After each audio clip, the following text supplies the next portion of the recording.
Le passage du Tchad à la 4e République marque un tournant capital dans la vie politique au titre de l'année 2018 qui s'achève. Le Tchad s'est doté d'une nouvelle constitution promulguée le 4 mai 2018 par le président de la République lors d'une grande cérémonie publique qui a drainé toutes les sensibilités du pays. Pour la première fois, le président de la République s'est vu confier le poste de chef de gouvernement selon la loi fondamentale de la constitution de la 4e République. Cette prérogative désormais reconnue au président de la République est, à n'en point douter, l'une des recommandations du Forum national inclusif ayant approuvé la suppression de quelques institutions de la République. Cette grande messe politique qui a drainé les acteurs de la vie politique et ceux de la société civile tchadienne a été l'un des rendez-vous souhaités par le président de la République lors de son discours d'investiture. Idriss Déby Itno a annoncé des réformes institutionnelles en vue de la refondation de la nation tchadienne. Pour tenir ce pari, le chef de l'État a rencontré les acteurs politiques issus de la majorité présidentielle et de l'opposition démocratique pour des échanges constructifs. Des grandes consultations ont eu lieu avec de divers acteurs en vue de recueillir les propositions relatives aux réformes institutionnelles envisagées en faveur du pays. Selon le chef de l'État, ce forum n'est pas une rencontre de plus. Celui-ci permettra de rassembler toutes les forces vives du Tchad afin de disséquer et d'examiner dans les menus détails les différents axes des réformes prévues. C'est ainsi que 6 thèmes clés ont été identifiés, présentés et débattus par les participants. Il s'agit entre autres de la réforme de l'État, le réaménagement des grandes institutions de la République, le régime des parlementaires, la réforme judiciaire, la promotion de la femme et de la jeunesse.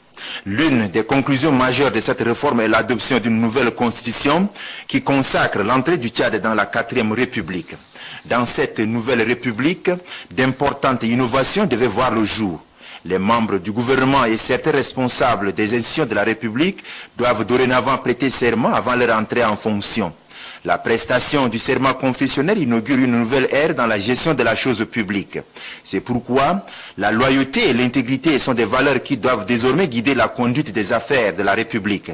Le serment confessionnel n'est pas un simple récit de paroles, c'est un acte de dévotion censé sous-tendre la transparence dans la gestion des affaires publiques. Au nombre des grandes avancées politiques connues en 2018, l'on retiendra aussi que les acteurs politiques ont fait preuve de dépassement pour reprendre le dialogue au sein du cadre national de dialogue politique. Ce cadre national, faut-il le rappeler, né sur les cendres de l'accord politique du 13 août 2007, a toujours été la tribune de concertation et de consensus ayant permis aux acteurs politiques de discuter sur des sujets de préoccupation nationale. Aujourd'hui, la consolidation des acquis politiques au Tchad est la résultante de l'adhésion des partis politiques composant la majorité présidentielle et l'opposition démocratique réunie au sein du CNDP. Les différentes rencontres organisées par le président de la République et surtout celles avec le chef de file de l'opposition Saleh Kebzabo dans le courant de l'année 2018 illustrent parfaitement les valeurs intrinsèques de la démocratie tchadienne qui place le dialogue au sein de la marche politique. La 4e République, c'est aussi l'incarnation des grandes et profondes innovations, celles relatives à la charte des partis politiques. Ainsi, toutes les sensibilités politiques sont désormais régies par une nouvelle charte, laquelle charte qui encadre le fonctionnement des partis politiques implantés au Tchad. Pour ne pas rater le train de la 4e République, les partis politiques qui ne seront pas en phase avec la nouvelle charte se verront écartés du jeu démocratique. D'ici là, bonne fête de fin d'année à tous.